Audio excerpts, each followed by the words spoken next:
Hello everybody, welcome back. Today as well we have got another video. In this video I'll show you how you can simply go ahead and tag someone on TikTok video. But before that, please do make sure to like our video, subscribe our channel, and without any further delay, simply gonna go ahead and step into our video. For the matter, gonna go ahead access your TikTok app.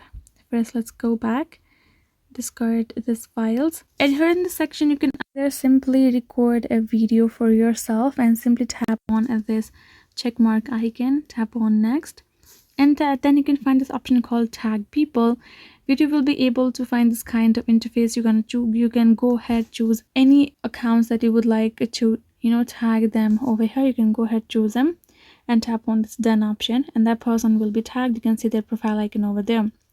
Other thing would be you're gonna go back and discard your file, and even go to upload and choose a file for yourself, and tap on next, and again next, and again tag people.